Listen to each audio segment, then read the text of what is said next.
வரிகள் முக்கியமா வந்து இப்போ காரசமா போயிட்டு இருக்கு சார். உங்களுடைய பார்வையில வந்து ஒரு இயக்குனரா நீங்க எப்படி சார் இதை பாக்குறீங்க? இரண்டு பேரும் முக்கியமா இல்லாட்டி இரண்டு பேரும் ஆளுமைகள் இதுல மோதிக்கிட்டு இருக்காங்க. பாடல் யாருக்கு சொன்னாங்க? கல்வியா செல்வமா வீரமாங்கிற கதை மறுபடியும் சரஸ்வதி சபதம் தான் எடுக்கணும். நாங்கள் அப்படி கிடையாது. இசைத்தமிழ் நீ செய்த அறிஞ்சாதனைன்னு இப்போ இருக்கிற மாதிரி தான் அது இல்லை.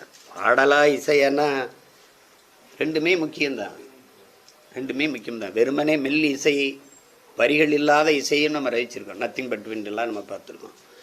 இசை இல்லாத சந்த வரிகளை கவிதையாக படிக்கும்போதும் நம்ம ரசிக்கிறோம். அப்போ ரெண்டுமே ஒன்றே ஒன்று ஏன் பிரிக்கணும்? மொழி உடல்னா இசை வந்து உயிர்னு வச்சுக்கிறோங்க, அப்படி வச்சுக்கிறோங்க. ஒரு மூச்சுன்னு வச்சுக்கிறோங்க.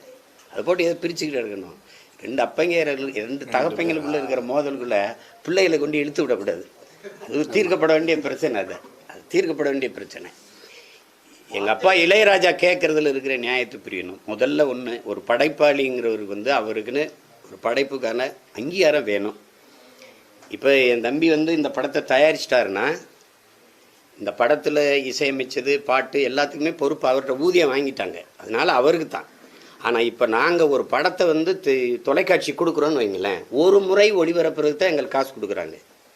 ஆனால் குறைஞ்சது இப்போ குறிப்பாக என் தம்பி படத்தை எடுத்துக்கிறீங்களேன், எவ்வளோ கொடுத்து வாங்கியிருப்பாங்கன்னு நினைக்கிறீங்க? ஆனால் எத்தனை முறை ஒளிபரப்பப்பட்டிருக்குன்னு நினைப்பீங்க?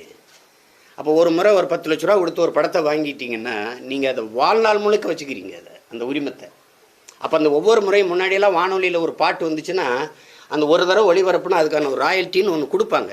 அப்போ ஒரு படைப்பாளிக்கு, அந்த எழுத்தாளருக்கு, அந்த இசையமைப்பாளருக்கு, அந்த தயாரிப்பாளருக்கு ஒன்று ஒரு விழுக்காட்டு அடிப்பில் வச்சுக்கலாம். 60 தயாரிப்பாளருக்கு, மீதி மற்றவங்களுக்கு அந்த வாங்கி வெளியிடுற நிறுவனத்துக்கு ஒரு 60, மீதியில் 40ல் தயாரிப்பாளர் படைப்பாளிகள் அவங்களுக்கெல்லாம் பிரித்து கொடுக்குறதுங்கிறது ஒரு நியாயமான உரிமை. அதை தான் அவர் கேட்குறாரு.